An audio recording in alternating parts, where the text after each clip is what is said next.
At the end of this video, I will be making an important announcement about my podcast, now available where all good podcasts live. Because people tend to be offended by facts, or what used to be called truth. Is this the most terrifying portrait ever painted? The Pope, the ultimate symbol of religious and paternal authority, is rendered powerless, trapped and screaming in abject terror. He is caged, dissolving into the background, imploding inside his own silent cry. When Francis Bacon emerged in post-war Britain, his work sent shockwaves throughout the art world. His paintings embodied violence, distortion and trauma. People were horrified, but they couldn't look away. Bacon was a charismatic, intense and contradictory figure, who could be in equal parts cruel or charming. His paintings are a product of his own traumatic past, but they also tapped into something much wider. A growing unease about power, authority and control in the aftermath of war. A new generation was starting to ask, who gets to decide what is right, and who has the authority to tell us how to live? Bacon was openly gay at a time when homosexuality was still illegal in Britain and could lead to life imprisonment. It meant that, for much of his early life, he had to learn what to show and what to conceal. He developed a way of moving through the world without being fully seen, and carefully editing what was revealed. The shy, effeminate, asthmatic boy who grew up feeling isolated and ashamed would go on to become one of the most important painters of the 20th century, confronting head-on the darker aspects of human existence. This painting draws on one of the greatest portraits from art history and subverts it into something shocking and new. Bacon admired Diego Velázquez deeply, so why did he take something he loved and turn it into this? Because there isn't such a thing in painting any longer as natural realism. It has to be reinvented.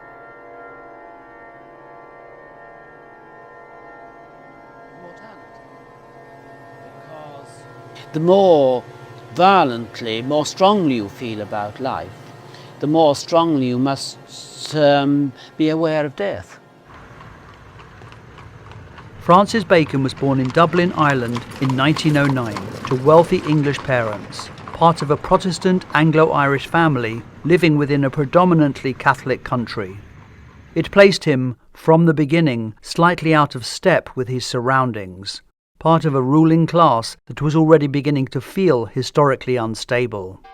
Religion here was not just about belief, but structure, a framework of authority, judgment, sin, and punishment. Bacon would reject faith entirely. From my own point of view, I know we're born and we die, and that's it. And you do something in between if you can. But the psychological force of these ideas would never quite leave him. They would return later in his work, in screaming popes and bodies trapped in invisible cages. Ideas of restriction and shame, rather than comfort and worship. His father, a former military officer turned horse breeder, embodied a strict authoritarian idea of masculinity. His mother came from a wealthy family of industrialists. His early childhood home in Ireland was an 18-bedroom country house surrounded by stables and outbuildings housing an array of horses and dogs. From an early age, Bacon was unwell. He suffered from severe asthma, made worse by an acute allergy to the very animals that filled the estate. In those days, the treatment for asthma involved regular morphine injections, which his father would administer. The hypodermic syringe is a motif which appears time and again in his work. Vous savez, mon père et ma mère étaient dégoûtés avec moi. Being noticeably effeminate, he was often bullied by his father. He knew he felt different from an early age and grew up lonely and isolated. He would later describe how his father tried to make a man of him by having him horsewhipped by the grooms. He then seduced those same grooms, cementing his lifelong attraction to working-class masculinity and perhaps serving as a form of defiance against his father. This difficult and complex childhood would shape a lifelong tendency to associate intimacy with pain and emotional conflict. It also taught him something else: how to divide the self. He carefully curated what could be shown and what had to remain hidden. At just 16, his father threw him out of the family home. Bacon left rural Ireland behind, moving first to London, then on to Berlin, and then finally Paris. Je suis allé à Berlin quand j'avais 17 ans. Alors, après Berlin, j'ai complètement déformé, vous savez.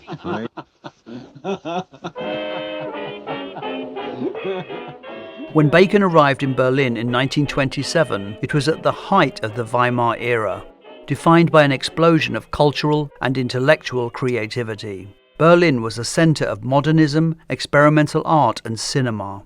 The nightlife was renowned for its cabaret and jazz clubs that embraced sexual freedom, hedonism and acceptance of all sexualities. It was a world apart from his isolated rural youth. But I've looked also a great deal at the cinema. It was here that Bacon first saw Fritz Lang's Metropolis and Sergei Eisenstein's Battleship Potemkin. These films would kickstart his lifelong love of cinema and, as we shall see, would play an important role in his paintings as he drew on the ideas of distortion, montage and emotional intensity. I can't say how they've directly affected me, but they certainly have affected my whole attitude to visual things. After 2 months in Berlin, Bacon travelled to Paris, where he stayed for around a year and a half. The impact of Paris was decisive. It was here that he saw the work of Pablo Picasso for the first time. The experience was transformative. Picasso, he later said, helped me to see. For an untrained artist unsure how to begin, Picasso demonstrated that painting did not need to follow inherited rules. It could invent its own logic. Bacon would decide in that very moment to become a painter. While in Paris, he also saw the premiere of Abel Gance's Napoleon. Its pioneering 3-screen projection left a lasting impression, and Bacon would later cite it as an influence on his first major work, rather than the religious triptych format it is often assumed to echo. At the same time, he was looking closely at older painting. One of the works that struck him most deeply was Poussin's Massacre of the Innocents. The image of the screaming mother in its centre, which Bacon described as probably the best human cry ever painted, would become a lasting source for his fixation on the open mouth and the expression of human agony.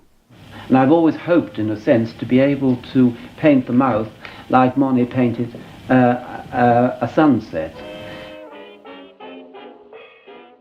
After his time in Paris, Bacon returned to London, where he began working as an interior designer. His work was modern, stylish, and commercially successful, with perhaps even an occasional nod to his hero. But after a few years, he abandoned the profession to focus on painting. Designers were often looked down upon within the art world, where the label decorative carried a certain stigma. Bacon rarely spoke about this period of his life, perhaps because it did not align with the image he was beginning to construct.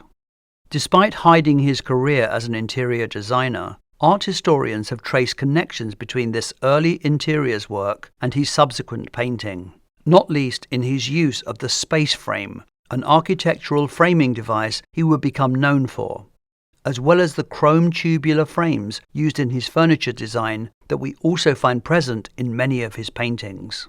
By the early 1930s, he had begun to paint seriously. His first work to attract public attention in 1933 already showed traces of Picasso's influence, though Bacon later destroyed most of his early material, dismissing it as too derivative. This frustration contributed to a period of withdrawal from painting between 1937 and 1943.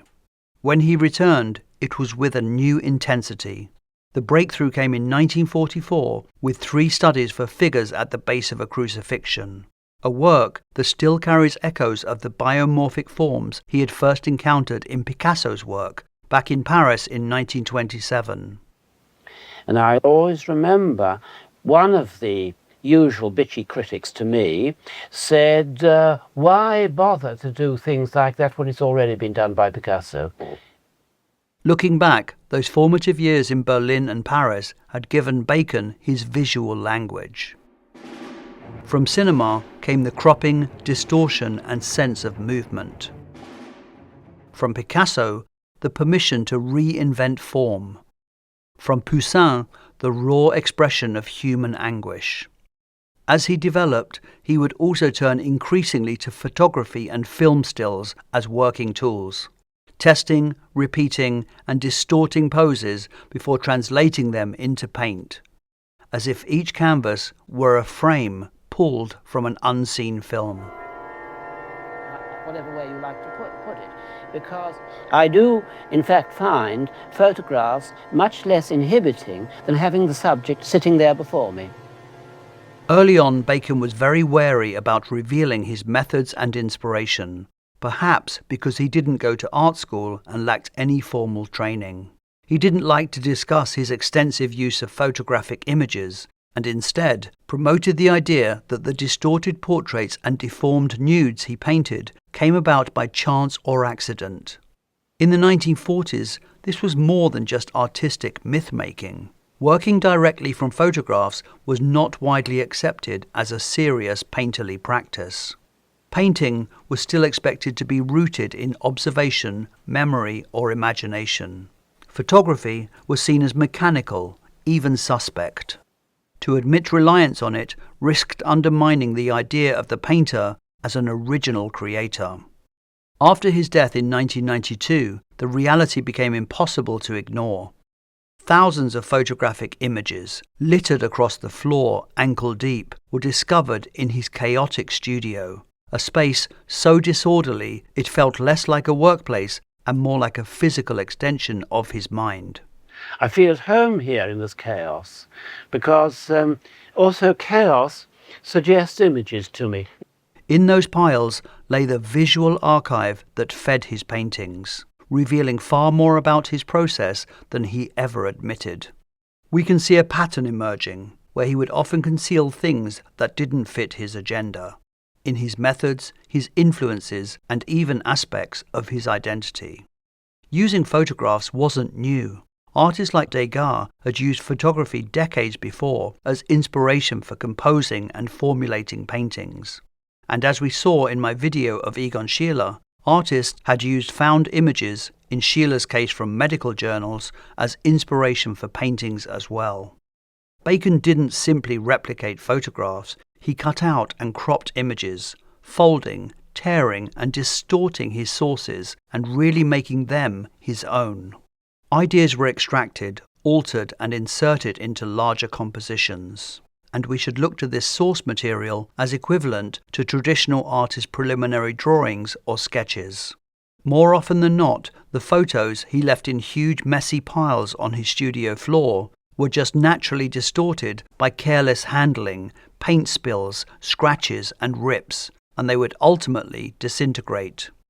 A good example is this photo, originally taken by John Deacon of Bacon's partner George Dyer, which had disintegrated to this point, found in Bacon's studio after his death. And Bacon used that fragment as a source for the central panel in a triptych of Dyer. The thousands of photographic images that were found in his studio included pages from medical publications, which, as we see here, he used as a direct source. Many years ago, I happened to find a book in Paris on diseases of the mouth. And the colours were so beautiful that interested me, and I think that that's very often the reason I did the Scream.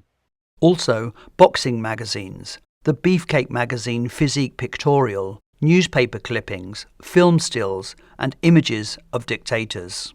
He also had copies of Edward Muybridge's 19th century photographs of humans and animals in motion, and often referenced these. Using multiple sources and recombining them into something new would become common decades later with postmodernism. But in the 1940s, this way of working with photography was unusual, and the resulting images deeply unsettling. In 1939, Europe was plunged into war.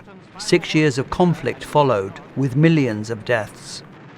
Bacon was declared unfit for service due to his chronic asthma, but volunteered as a member of the civil defence, recovering dead and dismembered bodies from bombed-out areas of London. It is hard not to connect this with the work he would show just a few years later. The dust often triggered violent asthma attacks, and breathing was rarely easy for him, which raises a question about the open mouths in his paintings. Are they always screaming, or could they be suffocating, gasping for air as he so often was? During the war, his studio at 7 Cromwell Place doubled as an illegal gambling den, and by now he was an alcoholic and compulsive gambler, drawn to risk, living between respectability and excess. His breakthrough came at the end of the war. Through the artist Graham Sutherland, Bacon was offered a place in a 1944 group exhibition. The work he showed caused a sensation, and he was hailed as an overnight success. In reality, he had been working as an artist for well over a decade, but after years of failure, Bacon took this opportunity to define precisely how he wanted to be seen. By destroying most of his early paintings and downplaying those years, he carefully shaped the image he wanted the world to see. A fully formed artist triumphantly bursting onto the art scene in 1944, with violent, ambiguous images, figures without identity, bodies under pressure and silent cries. He had finally found his language, and from this, the Pope paintings would emerge. Parce que Velázquez était plus exact, dans un sens. Il a aussi déformé l'image dans une façon beaucoup plus intéressante, pour moi.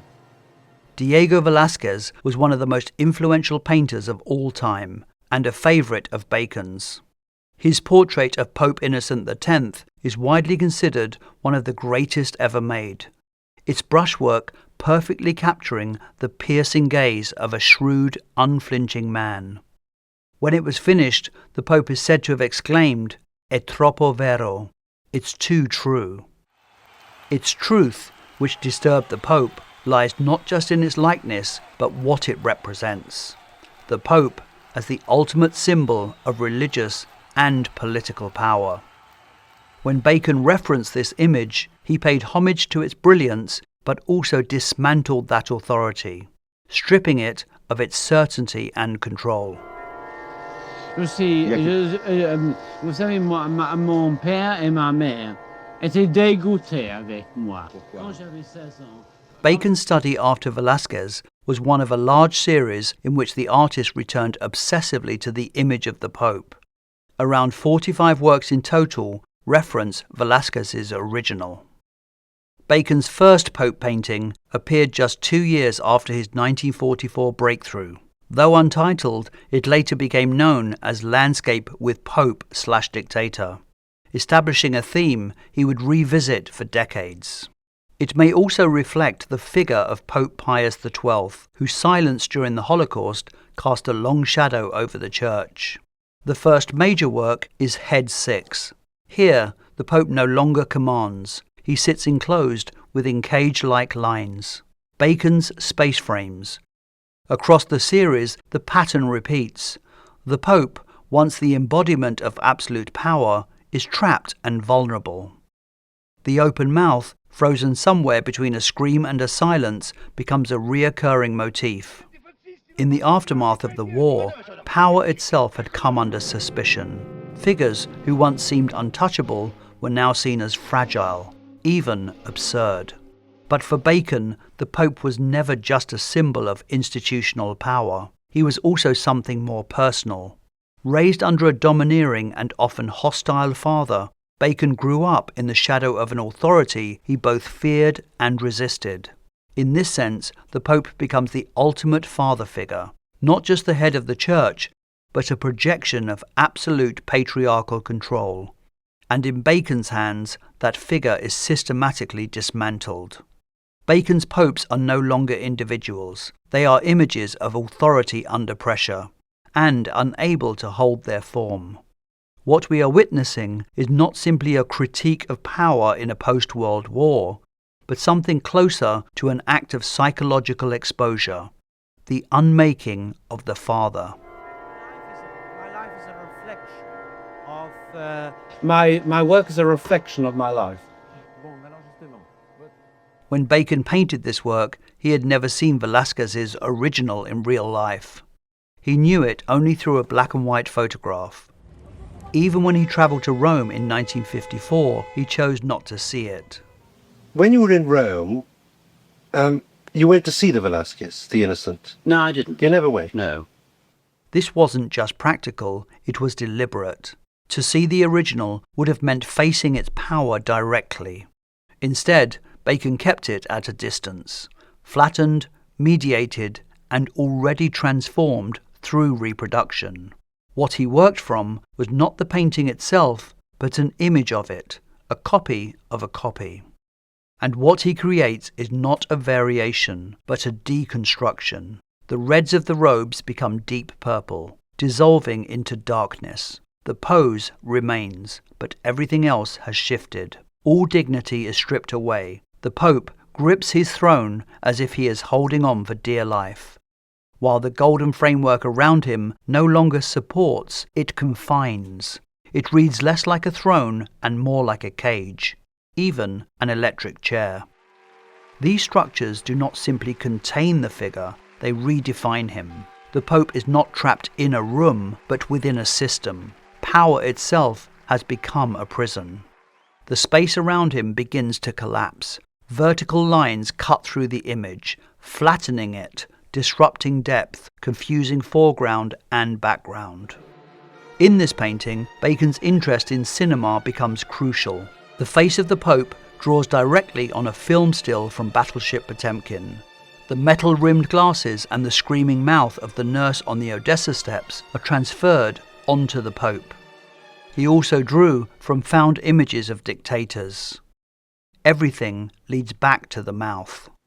I don't know if this obsession when I was much younger with the mouth has a lot of sexual implications, as people say it may have. In Bacon's work, the open mouth becomes a fixation, not quite a scream, not quite a gasp, but something suspended between the two. A moment when the body seems to struggle simply to exist. The artist often described his work as instinctive, even accidental. But the painting suggests something else. The distortions are not random, they are controlled, repeated, refined. What appears spontaneous is often the result of careful decisions. Like his paintings, Bacon never offers a single, stable version of the truth. He sometimes said in interviews that he did use preparatory sketches. Do you make any use of preliminary studies or sketches of any sort? Yes, I do. But in other interviews, he denied this. Do you do drawings beforehand? No. You go straight onto the canvas? Yes. With the paint? Yes. He was a master at blurring the lines between accident and control, spontaneity and intention. This wasn't carelessness, it was deliberate. So the images that I'm making, the things I'm putting down on the canvas, dictates the thing to me, and it gradually builds up and comes along. By keeping his process unclear, he protected the sense of immediacy and rawness in his work. If the paintings felt too explained, too rational, something essential might be lost. Mystery became part of the experience. And then suddenly, out of this chaos, comes the possibility of making an image I haven't thought of before. And it mirrors what we see here, a figure of absolute authority, fragmented. Because in the end, this is not just a portrait of a pope, it is a portrait of power breaking down. Made at a time when post-war Britain was beginning to question its institutions, its leaders, and even its place in the world, as the old structures of authority no longer felt secure. Bacon found a strange beauty in the grotesque. He understood the violence of the world and the fragility of the body. The thing is, what horror, what could I make to compete what goes on every single day? His Pope paintings are shocking because they seem to mock the unmockable, but they also reflect a wider shift, one that questions institutions and figures that claim moral authority. A man who despised his own father had created a masterpiece, a fractured portrait of the ultimate patriarch. So you're resisting telling a story. I mean, that is not telling a story. Very, very much so. I don't want to tell a story. I have no story to tell. One of the best and most challenging things about Bacon's paintings is that they don't unfold their meaning over time, in the way a film or a piece of writing does. They don't move from beginning to end. And without the confines of linear narrative, multiple meanings can coexist. Bacon's Pope can be screaming or gasping for air. The painting can be a homage to a 400-year-old portrait as well as a fragment of modern cinema.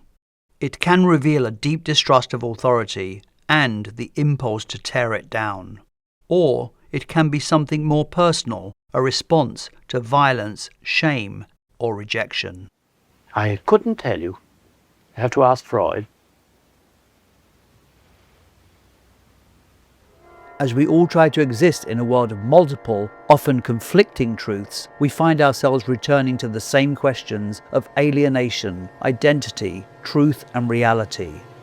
Perhaps that is why Francis Bacon still speaks to us today. How can I go on now? What more have I got to say?